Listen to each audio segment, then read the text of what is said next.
against defendant Chad Daybell, who's accused of the triple murder of his wife, Tammy Daybell, his current wife's children, JJ Vallow and Tylee Ryan. Now, this is very similar to the trial of his wife, Lori Daybell, as they both believe that the end of times was approaching and that the only way to save their souls was to eliminate them. Now, court is in session, but they will be resuming on Tuesday. They're not in session right now. And yesterday, the defense rested their case. Let's look back and listen to what the defendant's children, Emma Murray and Garth Daybell, had to say. Her health started declining. I was really worried about it. Well, she'd always been one to be able to meet the demands of daily life without being exhausted. And she started going to bed at before dinner some nights. It would be 5, 6, 7 o'clock at night. And she would sleep in too if given the opportunity. So suddenly needing to sleep a lot was very confusing. Now, there's been some discussion about your mother training for a 5K race. Do you have any information about that? I was training for a 5K race, but she was not. Okay, and why do you say she was not? I invited her to run with me and she told me no, and that she never would. Okay. Did you hear anything or any indication that there was any kind of sound or struggle?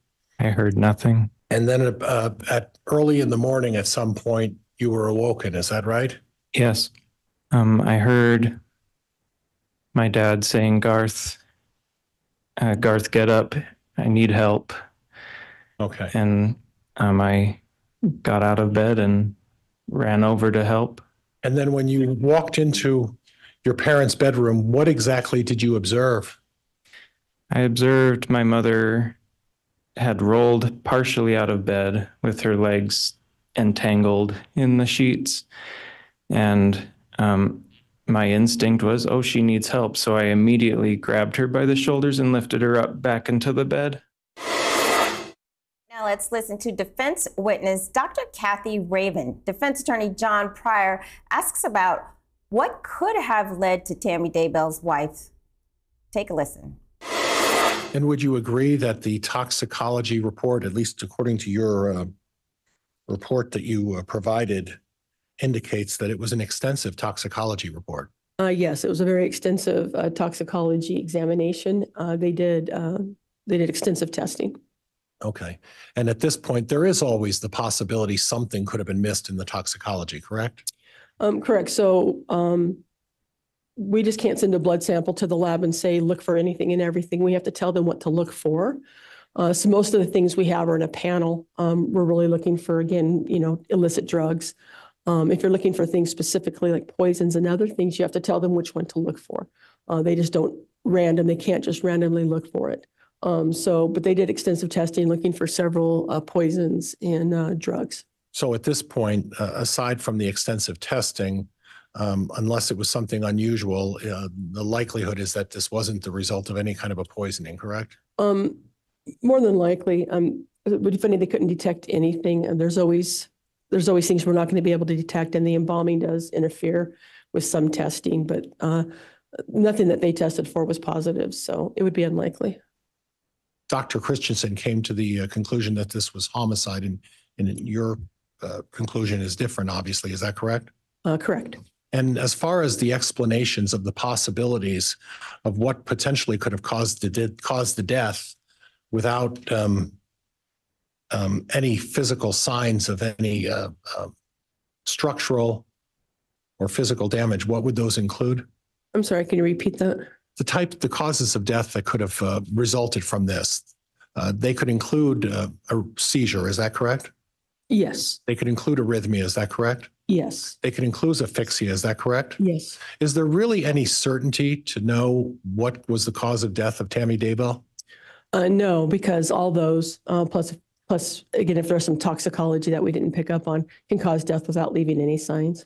Now, is it standard practice when there's no signs and there's no indication of what could have caused the death to take a jump to asphyxia? Is that what would be the common practice? In my opinion, no. the way I practice and the way I've always taught people to practice in the institutions I've been associated with, again, we would call them undetermined. It's not, we do get cases where we don't find anything. We don't jump to conclusions or speculate. We just say these are things that might have happened. We don't know, so we're better left calling it undetermined. Other people might practice differently. Okay. But in your opinion, there's no conclusion that could be drawn in this particular case? No, there was no scientific evidence of a cause of death. All right, Catherine, let's break down what the doctor had to say. First of all, that's John Pryor. He is the defense attorney, and he's trying to say, look, Tammy Daybell was not murdered by Chad. And in fact, Kathy Raven, this forensic pathologist, is explaining these causes of death. And I think actually Pryor is doing a decent job of trying to show that, look, first of all, it's not 100% clear, but she wasn't poisoned and she could have just passed away and your heart stops beating and, you know, this is the way she died. How do you think Kathy Raven did on that stand?